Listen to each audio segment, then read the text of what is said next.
그 단경을 이제 거의 다 맞춰가요 우리가. 예, 지난번에 정해품을 공부했고요. 오늘은 이제 그 육조대사께서 자선이 뭔지 우리한테 설하시는 겁니다. 이 책에서는 136쪽이죠. 교수 좌선, 자선을 가르치다. 그래서 지난 시간에 우리가 배운 정해 본문이 매우 중요한 본문이에요. 그래서 간단하게 한 번 더 공부를 하고 나서 이제 좌선품을 들어가야 이 정해와 자선이라는 게 그야말로 선정이잖아요. 우리 불교라는 게 우리 특히 우리나라 조계종은 조계 육조대사의 법문을 이제 하니 이게 그 특히 선종, 선이니까 정해 그리고 좌선 이게 아주 핵심입니다. 그래서 이 법문을 이제 깊이 들어야 우리가 이제 단경을 읽는 이제 보람이 있는 거죠. 그래서 이 선종은요, 저도 이제 공부를 이렇게 하다 보면은 저도 젊을 때 뭐 이렇게 공부한 과정과 이렇게 주위 사람들 이렇게 보면은 이 대승불교나 선불교는 이게 굉장히 뭐랄까요, 일종의 반성된 불교예요. 왜냐면 기본에 많은 사람들의 수행과 그 삶을 보고 그 기존 수행의 위선과 미망, 또 기만, 또 은폐, 위선 이런 걸 보면서 이제 진정한 부처님의 깨달음이 무엇인지 또 진정한 수행은 무엇인지 이런 걸 생각해낸 불교예요. 그게 이제 맨 처음은 대승불교고 원래 부처님 가르침이 있죠. 대승불교고 또 이 선불교도 우리가 살아가는 삶 속에서 자기도 모르게 갖고 있는 많은 그 수행의 때로는 보이지 않는 위선과 기만이 참 많습니다. 그런 게 자기도 모르게 이제 살다 보면 노출되는 거죠. 그걸 보면은 내 공부가 이거밖에 안 되나 깜짝 놀라는 겁니다. 이제 그럴 때 이게 정말 진정한 수행은 뭐고 진정한 깨달음은 존재하는지 이런 데 대한 회의가 일어나는 거죠. 근데 그 회의가 일어날 때 자기 수행의 방편을 보고 성찰하면 가장 좋죠. 근데 사람들이 이제 그때가 되면 어떻게 되냐면 대부분 나는 안 되겠다 뭐 이렇게 생각해서 뭐 다른 일을 위한다 할지 또는 무슨 앉는 시간을 길게 한다 할지 또는 염불을 한다 할지 이렇게 흘러가는 거예요. 저는 염불이나 다란이가 나쁘다는 게 아니라 공부의 한계를 느껴서 글로 가는 자체를 어떻게 보면 비난한다 할까요? 비판하는 겁니다. 또 제가 비판하는 게 아니고 이 단경의 대사께서도 그 말씀 하시는 거예요. 자기 수행의 한계나 미망을 깨우쳐서 그 속에 들어가서 무엇이 문제를 찾아내는 것이 수행자의 바른 길이지 이게 아니라 그래서 나는 안 되겠구나. 이래서 이제 무슨 천일 기도니 다란이니 염불로 간다는 거죠. 그게 굉장히 그 수행 자체가 물론 훌륭하지만 그걸 통해서 자기의 미망을 볼 수 있으면 좋은데 대부분은 미망을 보지 않고 어떤 이제 도피로 가는 겁니다. 그래서 그게 공부의 어려운 점이고 또 우리가 이런 훌륭한 이 조사들의 어록을 보면서 배우는 게 우리의 이 지혜가 매우 어떻게 보면 힘이 실끝 같거든요. 우리가 어느 순간 이 실상을 보지만 그러나 오랜 세월 몇 급 동안 갖고 있는 이 경계에 대한 두려움과 경계를 전부로 아는 이런 어떤 이제 쾌락 또는 두려움 이런 것 때문에 실제 자기가 본 만큼 보지를 못해요. 이제 그런데 우리가 이런 조사를 공부하면은 서서히 그분들의 힘에 의해서 우리가 더 자기를 깊이 보는 거죠. 그래서 늘 이 선도리를 공부할 때나 이 대승 공부할 때는 늘 자기 삶을 매우 깊이 생각을 해야 됩니다. 그리고 자기 삶의 미망이나 위선, 기만 이런 거에서 매우 예민해야 돼요. 예민하지 않으면은 이 말씀이 잘 안 들어옵니다. 저도 이제 젊을 때 이렇게 공부했다고 좀 자부심도 많이 가졌더랬는데요. 제가 언젠가 한번 선생님께 말씀드렸지만 회사 생활 하다 보면은 회사가 잘 되면 그냥 기분이 좋아요. 또 회사가 안 되면 엄청 기분 나쁩니다. 직원들이 전화하고 개인 통화하는 거 봐도 그냥 화가 나고. 그럴 때 내 공부한 게 하나도 보통사 다를 게 뭐가 있겠어요. 그럴 때 내 공부가 이거밖에 안 됐나 이런 생각이 많이 들었어요. 그런 고민 속에서 경전 공부를 할 때 이 공부가 이제 좀 들어오는 겁니다. 그래서 공부할 때 가장 제 경험으로 위험한 점은 도식적인 생각입니다. 이 공부 제가 이제 그러니까 지식의 이제 도식적인 거라고 말씀하지 않습니까? 도식적인. 불교를 하나의 논리로 이해하는 거예요. 또는 이걸 깊이 보면 이미지네이션입니다. 대부분 제가 만난 사람들이 99%는 이 공부를 하고 있어요. 마음속에 이미지를 그리는 거예요. 자기 마음의 깊은 무명과 어둠을 보지 않고 이미지를 가지고 있어요. 공부하는 이미지, 많이 닦았다는 이미지, 또는 컨셉, 개념. 그러니까 어느 순간 자기가 공부할 때 어느 순간 공부할 때 뭐 달박한 밤이든지 고요한 밤이든지 또는 참선을 오래 했을 때 탁 얻어지는 어떤 느낌이 있어요. 그거를 막 하고 되살리려고 하는 사람이 있어요. 공부할 때. 아, 그때 정말 여여하더라. 이렇게 생각해서 그 여여한 느낌을 막 일으키려는 사람이 많습니다. 그거 역시 하나의 그런 거죠. 또 하나 위험한 게 뭐냐면, 우리는 이제 공부하는 자리이기 때문에 이런 말씀 드리는 거예요. 힐링입니다, 힐링. 무슨 법문 읽을 때 자기 마음속에 고민이 다 풀어지는 거예요.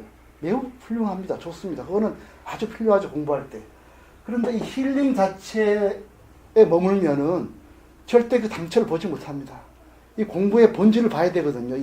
이게 우리가 어디서 갔다 어디 오는지, 이 허공성이 뭔지, 이 실상이 뭔지를 확실히 자기 눈금 보듯이 봐야 되는 거예요. 그렇게 정견을 가지고, 정견, 또는 뭐 정지도 좋습니다. 정지. 이걸 가져야 되는데, 어느 순간 힐링한 느낌만 가지고 있는 거예요. 그리고 느낌을 얻으면은 사람이 편하죠. 얼굴 빛도 막 나고. 저도 그런 경우가 있습니다. 얼굴 빛이 나고 뭐 고민이 싹 사라지고 그렇습니다. 그런데 여기서 정견과 정지를 정말 훌륭한 스승님들이 깨우쳐 주는 거예요. 이걸 깨우쳐 주지 않고 여기에 머무면은 한 6개월, 1년 가면은 또 돌아가면 다 버립니다. 다시 돌아가는 거예요. 그냥 시원한 것만 있지 뭐 분명한 게 없는 거예요. 그걸 가지고 인가받았다고 다니는 사람 많이 있어요. 그렇지 않습니다. 성철 스님 같은 분이 이제 그분의 글을 보면은, 당신은 그 당시에 많은 스님들이 인가를 많이 받았어요. 근데 성철 스님 받은 적이 없습니다, 인가를. 그래, 그걸 갖고 성철 스님 이제 탓하는 사람도 있어요. 저도 사실은 잘 왜 그런지 몰랐습니다. 나중에 누구의 글을 읽다 보니까 너무 주위에서 받은 사람들이 경망하고 이런 차원에 있기 때문에 이분은 그걸 거부했다는 거예요. 그래서 어느 공부하는 분 중에서 워낙 성철 스님이 공부를 많이 하신 분이니까 그분을 인가를 줘서 자기 이제 있게 하려고 했는데 이분은 다 거절했다는 거예요. 또 이분이 성철 스님이 또 초서를 다 썼다 그래요. 초서를. 참 어렵습니다. 초서라는 게 쓰기. 근데 사람들이 자꾸 써달라 그러는 거예요. 자기 글처럼. 그게 외려 이 공부가 안 되니까 당신 그다음부터 다시는 이 초서를 쓰지 않았다 그래요. 그리고 나온 위에 글 써주는 거 안 해주셨고. 그만큼 이제 이분은 이제 수행에 다른 길을 찾으려고 애를 많이 쓰신 분들을 알 수가 있습니다. 그래서 저희가 지금까지 보면은 공식으로 외우는 사람, 수학적으로 말이죠. 무슨 배성기실론이라든지 이런 거를 체계를 외워가지고 갖고 다니는 사람이 있어요. 그런 사람. 또 자기 수행에 어느 순간 여여한 느낌을 갖고 있는 사람. 또 자기 개인의 고민을 푸는 사람. 이 모든 사람이요. 자기 내에 이 정견, 정진한 걸 갖지 못합니다. 왜 못 갖냐면 우리가 선뜻에서 말하는 이 깊은 거는요. 자기 삶 속에 깊은 그 미망, 자기 삶 속에 기만, 미망, 위선, 이런 또 지식의 뭐라 그러죠, 우리가 말을 되풀이하는 거 있죠. 동어반복, 같은 말 또 하고 또 하는 거 있죠. 내용 없이 동어반복. 이런 것 속에서 또 자기 삶을 살아가면서 이렇게 살아야 되겠구나. 또는 주위 사람과 만났을 때 이런 삶은 진짜 불교적인 삶이 아니구나. 이렇게 나와야 됩니다. 이게 우리가 살 때 무엇이 참다운 진정한 성품으로서 또는 불성으로서 또 진리로 사는 삶인가, 이거에 대한 깊은 손색이 나오지 않는 거예요. 그게 어떻게 되냐, 나중에는 삶 따로 수행 따로. 수행하는 자리에서 말은 잘하는데 자기 삶에 가서는 마누라 패고 이런 일도 또 맞는 수도 있죠. 남자가 데려도 맞는 수도 있고 이런 일이 있습니다. 그래서 저는 우리가 수행과 삶이 부딪히되는 그런 그 수행을 하지 않았으면 좋겠고요. 또 기본적으로 이 선돌이라는 것은 바로 이런 깊은 그 고통, 이제 고민 속에서 나온 거라는 걸 우리가 항상 기억을 해야 됩니다. 그렇지 않고 그냥 뭐 너도 나도 둘이 아니네, 뭐가 둘이나 이래 해봐야 아무 소용 없습니다. 그 배워봐야 공부 안 됩니다. 그 제 자신의 경험도 그렇고요. 그래서 지난 시간에 그 육교대사께서 가장 중요하게 여기는 개념이 그 문정위정, 예, 지난 시간에 공부한 잠깐만, 예, 워낙 중요한 거라서 이게 다른 단경에 다른 건 다 잊어먹더라도 이거는 잊지 않았으면 해서 지금 말씀드리는 겁니다. 문정위종, 그 다음에 무상, 위, 체, 몸체자죠. 그 다음에 무주, 넘어지 않는 거, 위, 근이죠? 뿌리 번자. 예. 그렇습니다. 이거는 굉장히 중요합니다. 이게 단경이 아주 그 핵심인데요. 왜 이게 단경이 핵심이 하면은 지난 시간에 여러 번 말씀드렸지만 육조 대사나 이는 선도리를 공부하는 분들이 뭐에 대한 그 인식을 많이 했냐면 참선을 오래 하고 경전을 많이 알고 그리고 바라밀도 많이 닦은 사람들이 실제 그 삶 속에 들어가 보면은 분명하지 않은 거예요. 오히려 아상도 더 남고 참선 많이 했다고 또 아상 높고 공부 좀 했다고 남 우습게 보고 이런 게 더 많은 거예요. 도대체 이게 왜 이런 일이 생기느냐는 거죠. 일종의 참선의 수행의 자기 위선이거든요. 기만이거든. 그게 왜 이런 일이 생기냐는 거죠.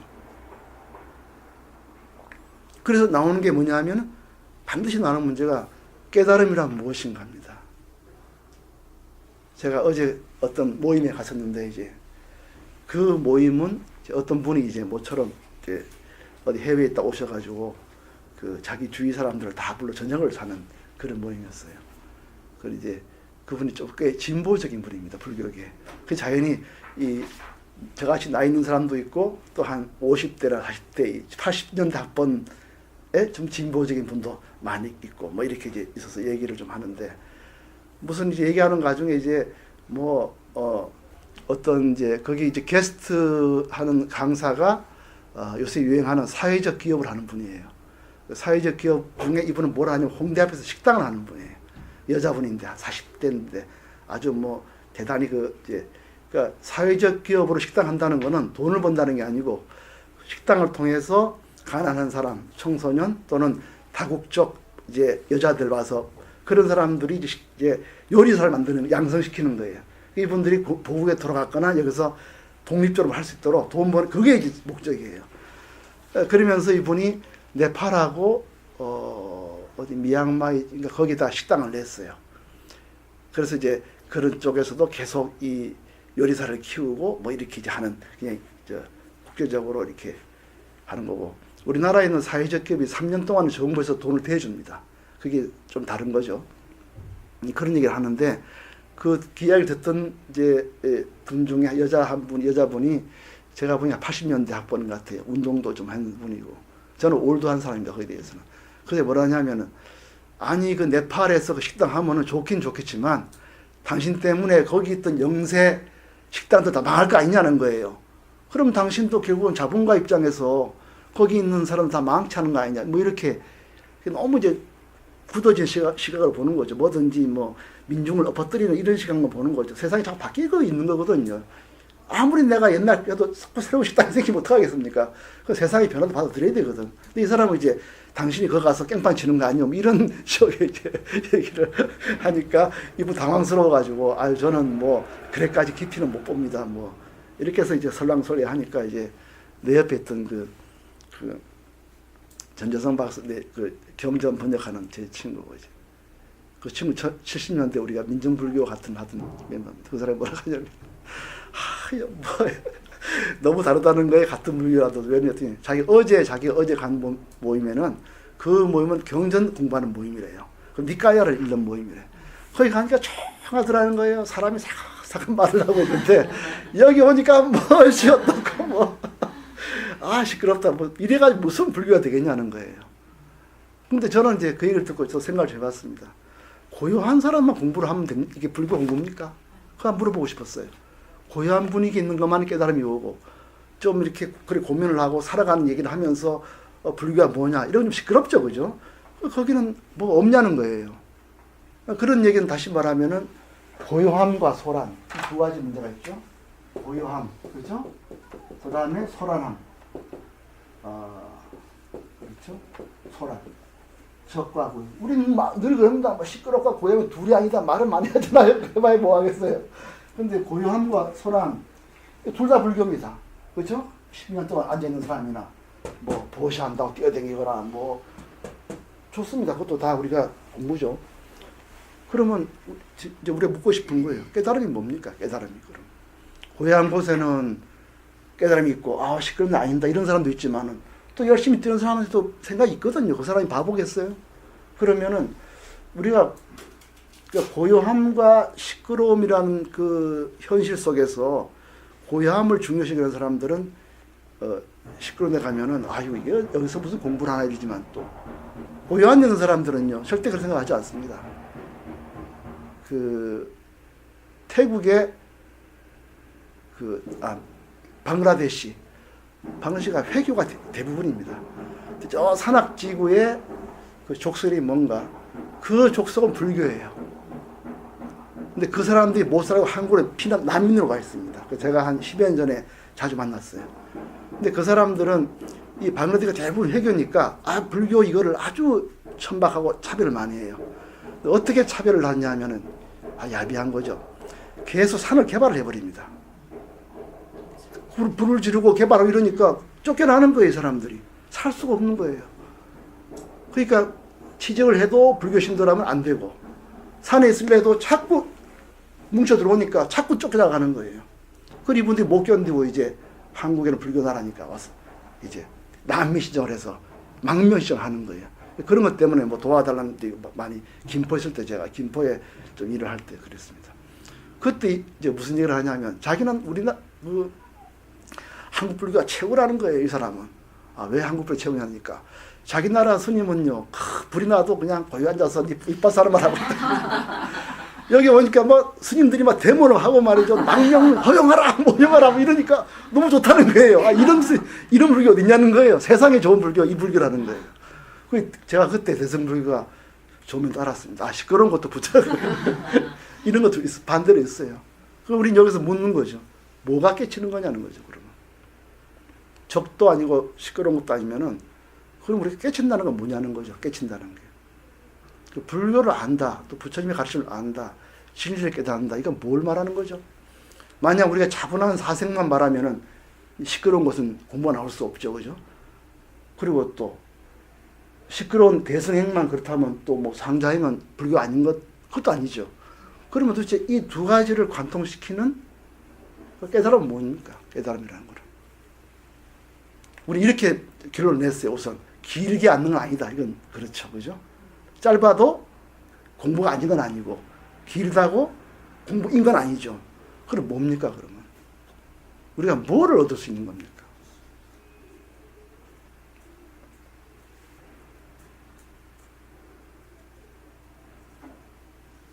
고요함을 지키는 것도 공부도 아니고 그렇다고 막 보살행을 하고 뭐 이러는 것 자체도 또 그게 전부가 아니죠. 그럼 우리는 이 두 순간에 깨닫는다는 건 뭘 말하는 겁니까?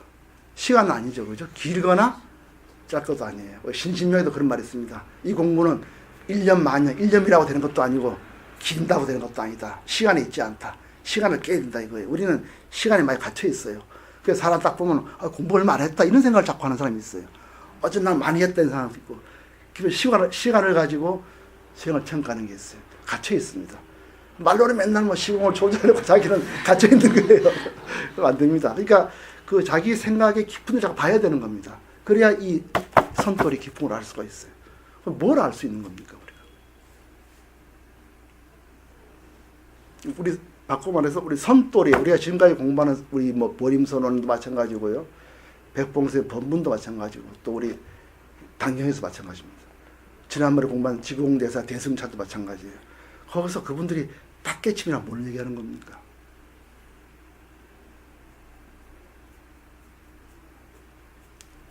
빈 거를 보는 거죠. 근데 빈 거를 볼 때 그 빈 거를 보는 과정은 뭐를 주로 많이 비유를 합니까? 비유한다기보다도 빈 거를 깨닫게 하는데 어떤 그 비유 또는 비유라 할 수 있죠. 또는 우리의 체험을 깨우는 그 비유라고 해도 좋죠. 우리의 평소에 우리가 갖고 있는 깊은 체험 누가 있습니다. 다 있어요. 그 있는데 그 힘을 갖지를 못해요. 누구나 가지고 있습니다. 가지고 있는데 힘을 갖지 못하고 그 속에 깊이 못 들어가고 그냥 그 안개 속에 본 듯 안 보듯 이런 상태에서 우리를 확 이렇게 눈을 열리게 하는 그런 본문을 많이 들었습니다. 그게 뭘까요? 예.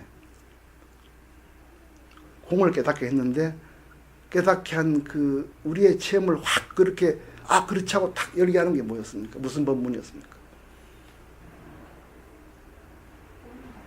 응? 맞습니다. 공부를 많이 하시네.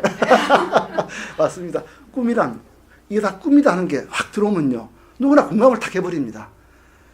이 모두가 이게 꿈이구나.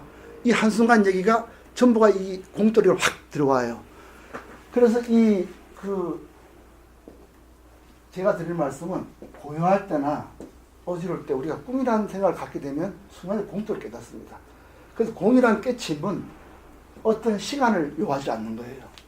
그 순간입니다. 그렇지만 그 순간이라는 거는 깊이 보면은 우리가 길다 짧다의 소행을 말하지 않는 거예요. 그래서 깨달음이라는 건 그 속에 시간이 없습니다. 공간도 없고요. 이런 공간도 없고 또 짧고 긴 것도 없어요.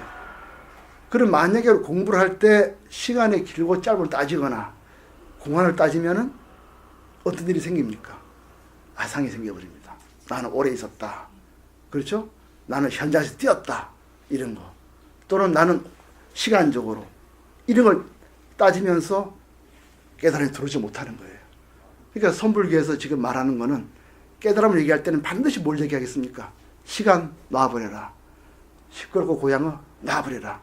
그렇게 말하는 이유는 이 속에 갇혀 있으면은 우리 사고가 갇혀 있는 거예요. 순간 그 공이라는 그 깨달음을 받을 수가 없습니다. 그래서 매우 이게 깊은 법문이라는 걸 우리가 알아야 돼요. 그래서 길게 돌아서 왔지만 이 무념이 뭐죠? 그 제가 꽃을 얘기했죠, 늘 이 말씀. 꽃을 이게 이제 꽃이죠. 줄기가 있고 뿌리가 있습니다. 그럼 요게 본이 뿌리고 요게 몸이고 요게 머리입니다. 종이라는 게 종조라는 뜻이 머리라는 뜻이 있거든. 머리. 이거는 몸. 이거는 뿌리 이런 뜻입니다.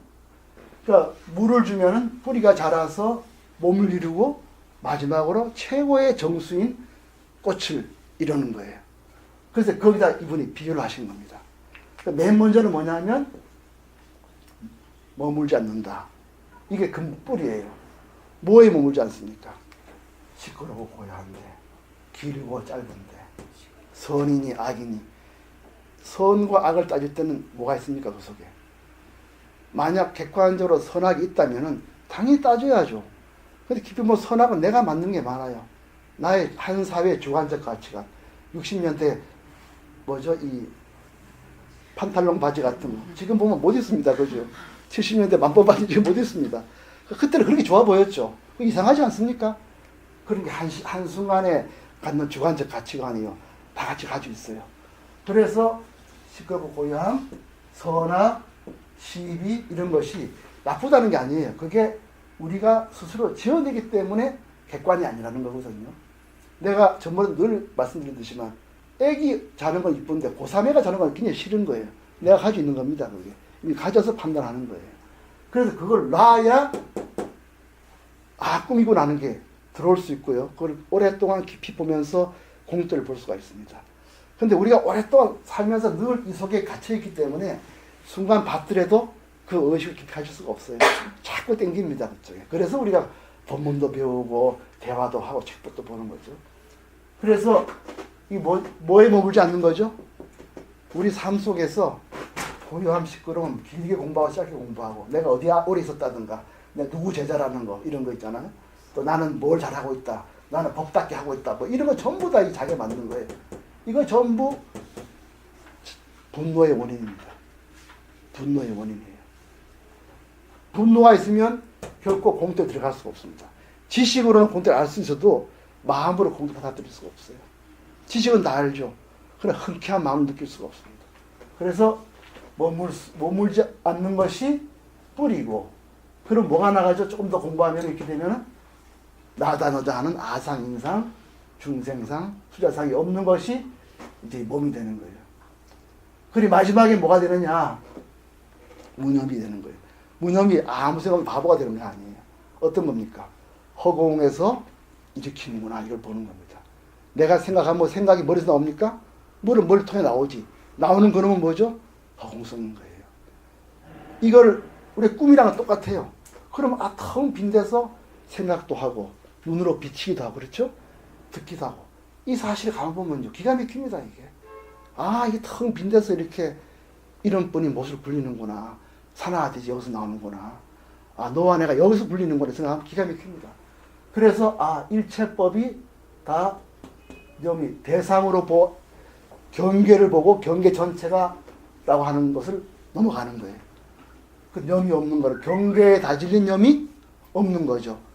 그럼 뭐가 되죠? 일체법이 진여에 나온다는 거 아는 거지. 그 무념은 뭐죠? 달리 보면은 일체가 다 진여의 용이다.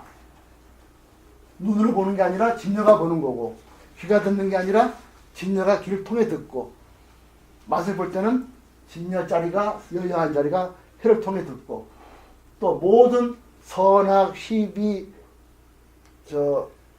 미추 이런 것이 내가 만든 게 아니고 뭐죠? 여여한 자리에서 나오는 거예요. 깜짝 놀랍니다. 이거 내가 밤새도록 꾸고 싸우고 한 게 말이야. 아침 보니 그게 아닌 거예요. 내가 싸운 자한테 그게 아닌 거예요. 다 전체에서 이 허공에서 나온 꿈이 하는 거예요. 그걸 깊이 생각하면 기가 막힙니다, 이게. 그걸 깊이 볼 때 내 삶의 모든 것을 다시 보게 되는 거예요. 그러니까 경계에 휘둘린 것이 자꾸 이제 자기 삶 속에서 그 경계에 휘둘린 게 이런 본래의 바탕에서 다시 반성이 되는 겁니다.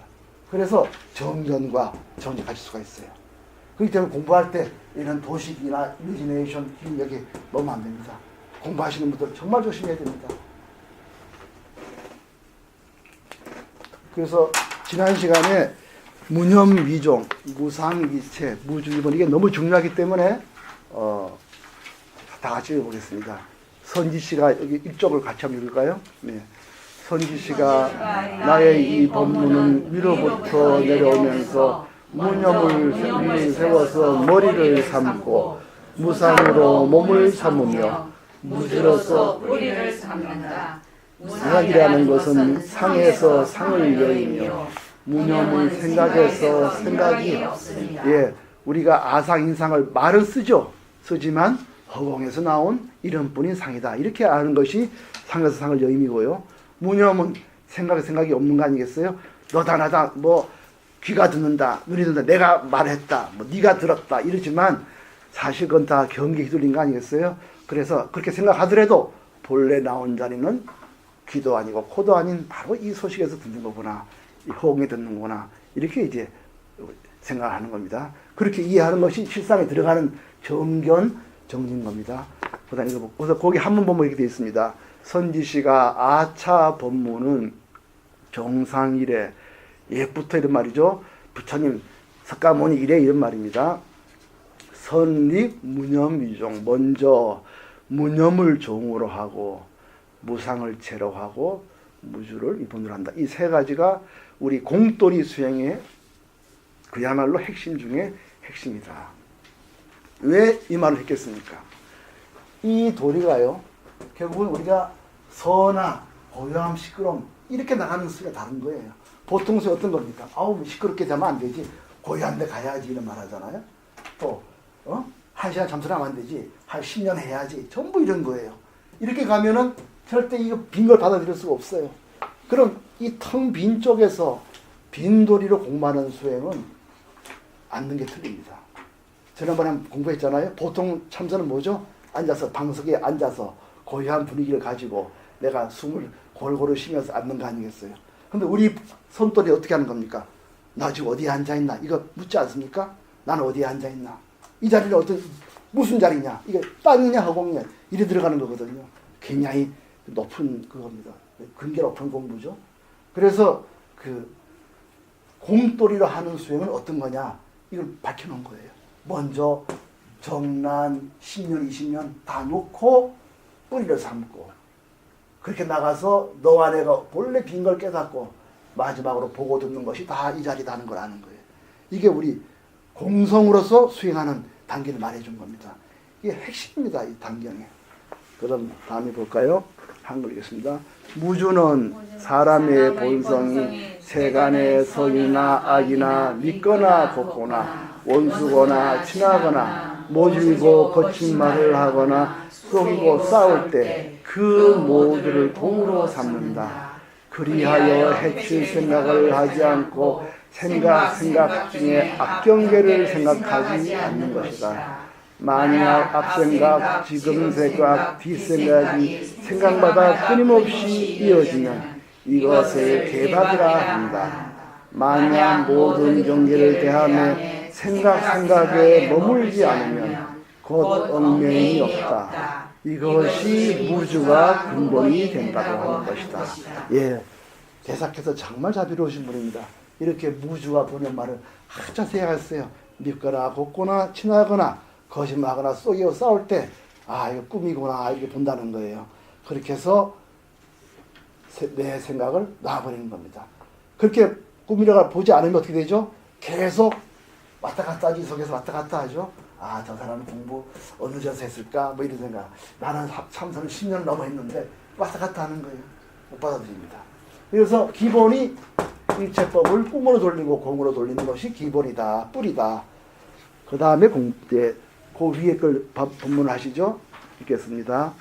선지시가 밖으로 일체의 상을 여임을 무상가한다. 능히 상을 여이면 곧 법체가 청정하다. 이것이 무상으로 체를 삼는 것이다. 네, 거기 한자로 선지시가 외리 입체상 바깥으로 일체상 아상 인상 중생상 너다 나다 중생이 있다 닦았다 내가 뭐 굉장한 수행을 했다 그 수자상이죠. 그런 거를 다 떠나는 것이 이것이 바로 모습 없는 것이다. 금강경 법문을 이토록 한마디로 압축한 거예요. 참 대단하신 분입니다. 그래서 참 대단하신 분이에요. 이러니까 중국을 이분이 정말 그 많은 눈을 열게 해주신 분이죠. 이래 보면 눈에서 눈꺼풀이 딱 떨어지는 거죠. 능리어상. 그래서 그런 상을 딱 놔버리면은 어떻게 됩니까? 본래 허공이 하나니 지도리가 하나인 도리가 딱 나타나는 겁니다. 그래서 바로 이 자리에서 이거 허공이구나 알아버리는 거예요. 그래서 이거를 법체가 참 해말숙하구나 청정하구나. 본래 이 법절이 바로 이 법자리가 근본 성품자리가 청정하구나 이건 나는 거예요. 자시이 이것으로서 무상으로 체를 삼는다. 허공이 하나니 우리 백봉선생님 늘 그러셨거든요. 허공이 하나니 지도리가 하나다. 또 지도리가 하나니 그래서 일체 만법이 나오는 생명도 하나다. 이렇게 얘기했던 겁니다. 그 다음 읽어볼까요?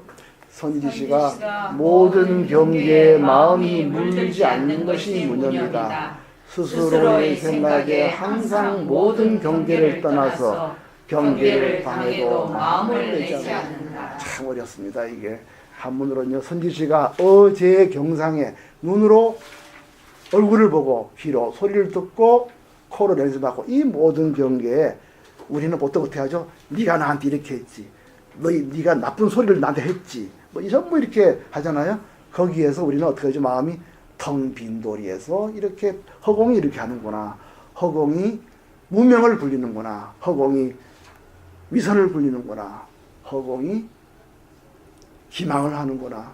허공이 은폐를 불리는구나. 허공이 기만을 불리는구나. 이렇게 보는 겁니다. 그래서 사람은 안 보고 공성의 도리에서 보는 거죠. 그렇게 심불련 마음이 경계에 물들지 않는 것이 바로 무념이다. 그래 우리 선생님께서 늘 우리한테 남자를 보지 말고 허공으로서의 남자다. 여자를 보면 허공으로서의 여자다. 허공으로 보라 먼저. 그리고 거기서 이름뿐인 남자, 이름뿐인 여자라 봐라 이러셨죠. 그래서 그 경계가 특별히 다른 게 아니에요. 바로 이 자리가 허공을 보면은 그게 그대로 분명한 겁니다. 다시 다른 의식이 있을 수가 없어요. 이것이 무념이다. 그래서 잔념상에 내 생각 일으킬 때 늘 허공으로서다. 이름뿐이 다투는구나. 이렇게 허공이 한다. 이래서 상리재경 모든 경계를 떠나는 거예요. 남자가 한다, 남편이 한다, 여자가 한다, 딸이 한다. 이거 다 떠나는 거죠. 그래서 불호경상생심 경계를 가지고 마음을 내지 않는다. 그 백풍선생님 늘 그랬습니다. 범부는 경계를 가지고 마음을 낸다. 그러나 우리 조사들은 원래 사식자리로서 마음을 삼는다 그랬죠. 그래서 늘 마르크스도 몰랐다, 헤겔도 몰랐다 했던 것다. 그래서 이렇게 말씀하신 거죠. 그 다음 주 읽겠습니다. 하시죠. 만약 다만 아무것도 생각하지 않고 모든 생각을 없애버리면 한 생각마저 끊어져 죽게 될 때 곧 다른 곳에 몸을 갖는다. 이것은 큰 잘못이니 도를 배우는 사람은 잘 생각해야 한다. 만약 법의 뜻을 알지 못하면 스스로 잘못되는 것은 어쩔 수 없지만 다시 타인에게 권하면 자기가 미혹한 것은 알지 못하고 오히려 부처님 경전까지 하게 되니 이 까닭에 무념으로 머리를 삼는다. 예, 그래서 이게 생각을 굴려도 깨달은 자리에서 이렇게 하는 거예요. 그렇죠? 근데 모르면 어떻게 됩니까? 어떤 사람 그런 사람 많습니다. 아무 생각 없이 앉아있는 걸로 사는 사람 많아요. 실제 그렇습니다. 공부하는 사람 중에. 가만히 아무 생각도 안 나고 가만히 있어야 이게 여여한 줄 알아요. 절대 아닙니다. 벌써 이 수행하는 걸 얘기하잖아요. 회사께서. 그렇게 딱 생각 끌어버리면 죽을 때 어디로 태어납니까? 무색천에 태어난다는 거예요. 생각 없는 짐승의 몸을 받는다는 거예요. 그 큰 잘못이다. 우리가 생각을 굴릴 때 밝은 생각을 굴리는 것이지 그렇게 생각 끊는 거 별이 아니다. 그래서 무념이라 할 때 이거 잘못 이해하면 어떻게 됩니까? 아무 생각 없이 앉아있는 걸 수행으로 삼아요. 그렇지 않습니다. 경계를 굴려도 그 경계 본래 소식에서 생각하는 거예요. 아, 허공이 굴리는구나 이렇게 아는 거예요. 그것이지 아, 이 사람이 여기 있구나 이렇게 하는 게 아니에요. 본래 소식에서 이름뿐인 걸 굴리는 거예요. 그걸 아는 거죠. 보다 읽겠습니다. 선지식이야 어찌하여 무념을 세워서 정을 삼는다 하는가. 다만 입으로만 결성하였다고 말하는 사람이 있는 까닭이다. 미혹한 사람은 경계 위에서 생각을 내고 생각 위에서 문득 삿된 견해를 내니 일체 번뇌 망상이 이로부터 생긴다. 자성은 본래 한 법도 가히 얻을 것이 없다. 만약 얻을 바가 있다 하여 망령되어 화와 복을 말한다면 이것은 곧 성명을 일으키며 삿된 견해이다. 그러므로 이 법문은 무념을 세워서 머리를 삼는다. 이게 이 법문이요 일반의 보통 수행하는 것의 그 미망과 위선, 기만을 대로 드러낸 법문입니다. 굉장히 좋은 법문입니다. 이게 보통 사람은 예를 들어서 여기 어떤 갑이라는 사람이 있으면 그 갑을 보고 생각을 이렇게 해요. 아, 이 사람 어떤 사람이다 이렇게 생각하게 해요. 또 이랬으면 좋겠다. 갖가지 생각을 하는 거예요. 내 뜻에 안 맞으면 화를 내고 그렇죠? 뜻에 맞으면 기뻐하고 이렇게 경계에 휘둘리는 거예요. 그래서 늘 나중에 뭐가 일어납니까? 근데 자기 뜻에 만들기 어렵지. 보통 사람이 어떻게 자기 뜻에 맞겠어요. 늘 화를 내는 거예요. 그래서 여기 딱 있습니다. 성념을 일으키며 잣된 견이다. 지가 스스로 경계에서 기대를 일으키고 그 견해를 붙잡으면은 100의 99는 화를 내는 거죠. 그래서 이렇게 수행한 사람들이 이런 경계에 잡히는 거예요. 왜 그렇습니까? 도식적, 이미지네이션, 힐링 이런 것 잡히면요 못 벗어납니다. 한순간 기쁠 뿐이지 그 본래 당처를 보지 못하고 자기 본래 생각이라고 못 보기 때문에. 그러나 참으로 아는 사람은 한 법도 없다는 걸 보는 거예요. 한 법도 없기 때문에 허공에서 이렇게 일으키는구나. 소리를 내도 아, 허공에서 이런구나. 기가 막힙니다. 한자 알다 보면. 그러면 경에 다짐 생각을 안 내요. 그래서 달리 보이는 겁니다. 보통 사람들 공성을 안다 그러면은 바보처럼 살란 말이 이렇게 그렇지는 않습니다. 허공에서 나는 각가지는 매우 깊이 보게 돼 있어요. 허공성 속에서 나는 각가지 경계를 매우 깊이 봅니다. 경계에 다질리면은 그 상대방을 이해하는 게 아니에요. 내가 내 분별을 일으켜서 기대를 하고 시간을 갖고 일으키는 거예요. 그럼 그 기대와 시간은 전부 내가 일으킨 거예요. 상대방이 아닙니다. 그러나 본래 서풍의 빙을 깨달으면은 모든 걸 바라볼 때 허공성 속에서 인연을 바라보는 거예요. 그럴 때 내가 만들어 보질 않아요. 그게 더 깊이 보는 겁니다, 세상을. 그래서 다시 읽어볼까요? 선지시가 어찌하여 무념을 세워서 종을 삼는다 하는가. 다만 입으로만 견성하였다고 말하는 사람이 있는 까닭이다.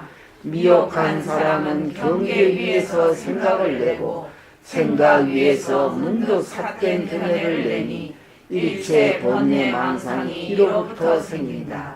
자성은 본래 한 법도 가히 얻을 것이 없다. 만약 얻을 바가 있다 하여 망명되이 화와 복을 말한다면 이것은 곧 성령을 일으키며 삿된 견해다. 그러므로 이 법문은 무념을 세워서 머리를 삼는다.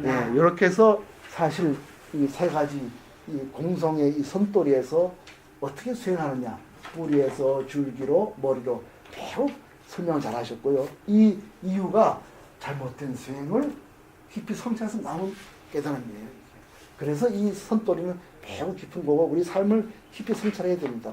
특히 삶 속에서 아까 기만이니 위선이니 이런 걸 깊이 이해해야 돼요. 이렇게 공부해서 안 된 걸 봤기 때문에 이런 게 나온 거예요.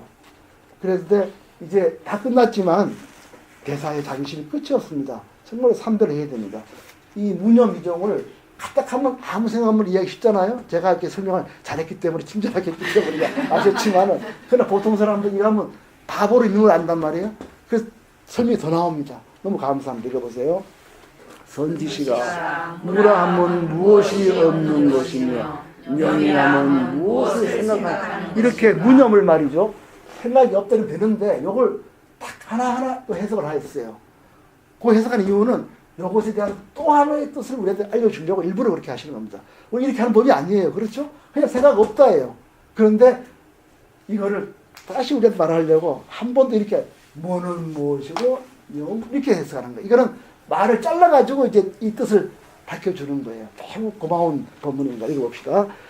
무라함은 두 가지 상이 없는 것이니 모든 번거로운 망상이 없는 것이요 념이라 하면 진여 본성을 생각하니 진여는 곧 생각의 본체요 생각은 곧 진여의 작용이다. 예, 이제 아시겠죠? 요 법문은요 무념 자체를 뜻으로 푼 게 아니라 이렇게 나눠가지고 우리한테 말을 해주는 거예요. 해줘서 딱 더 우리한테 깊이 깨닫게 해주는 거예요. 정말 대단한 법문입니다. 이 법문은 어떻게 이렇게 생각하시는지 모르겠어요. 예. 그래서 보세요. 자, 무라는 거 뭐라고 없다고 그러죠? 고요함과 시끄러움, 길고 짧음, 선악, 오래 성하고 뭐 이거 다 없는 거라는 거예요. 그러면 영은 뭘 생각한다는 것이냐? 우리의 생각이 바로 허공의 굴림새다. 진여 본성의 작용이 바로 그 생각이요. 생각의 본체는 바로 여여한 이 진여자리다. 이걸 말한다는 거예요. 그러니까 그 다음 법문이고 이 다음 줄 법문은 정말 고마운 법문입니다. 읽어봅시다. 진여 자성이 생각을 일으키며 눈이나 귀, 코, 혀가 눈이 생각하는 것이 아니다. 진여는 성품이 있으므로 생각이 일어날 수 있거니와 만약 진여의 성품이 없다면 눈이나 귀나 빛깔이나 소리가 당장에 무너진다. 그러니까 우리 선생님들 늘 하시잖아요. 눈이 보는 게 아니고 귀가 듣는 게 이렇게 말하잖아요. 본래 소식자리에서 일어나는 것이다. 우리가 볼 때도 상대방을 통해서 저 사람 나한테 이루어지는 게 아니라 본래 소식에서 이런 인연이 일어나는구나 이렇게 봐야 더 기쁜다는 거죠. 그 다음 이것입니다. 선지시가 진여의 자성이 생각을 일으키므로 육군이 비록 보고 듣고 깨닫고 알미 있더라도 만 가지 경계에 물들지 않으니 진여의 성품은 항상 자유자재하다. 그러므로 경계에 이르기를 눈이 모든 법상을 잘 분별하지만 제1에 있어서는 움직이지 않는다 하였다. 예, 거기 보면요. 선지시가 진여 자성이 기념하여 생각을 일으켜서 육군, 안입이 서심해 육군이 수유 견문각지 눈으로 보고 귀로 듣고 혀로 맛보고 말을 안다 해도 우리는 그것이 진리에서 나오기 때문에 불념 만 가지 경계에 물들지 않는다. 진성은 상자재, 우리 본래의 성품 자리는 볼 때는 눈이라 그러고 소리가 들리면 귀를 통하고 걸림이 없죠. 그래서 늘 자제하다. 만약 귀가 단다 그러면 귀는 말이죠. 하는 게 별로 없어요. 그리고 귀가 듣나면 꿈에는 소리가 안 들려야지. 그렇잖아요. 눈이 본다면 꿈에 안 보여야지. 그래서 이 상자대하다. 고로는 걸음으로 짜여요. 경에 만하되 능선분별하되 능선분별 제법상 모든 법상을 다 분별하되 우리는 어디에 앉아야 되죠? 허공에 앉아야 된다. 제1자리는 하나도 휘둘리지 않는 여여한 자리에서 본다. 이렇게 하셔가지고 이 문영규종을 단순 생각이 없는 게 아니라 일체만법이다. 여기서 나온다는 것을 깨달은. 그렇게 그만하려고 무라는 것은 종란이 없고 능이라는 것은 보고 듣는 것이다. 이 자리다. 이렇게 설명하는 거예요. 얼마나 고맙습니까? 기가 막히게 설명 잘하잖아요. 대단하신 분입니다. 이런 노래네요. 그래서 지난 시간에 복습을 했고요. 이 진짜 메인 지금까지 이제 디저트 에피타이저고 이제 한 5분 쉬었다가 메인을 해보겠습니다. 한 5분 쉬었다 하죠.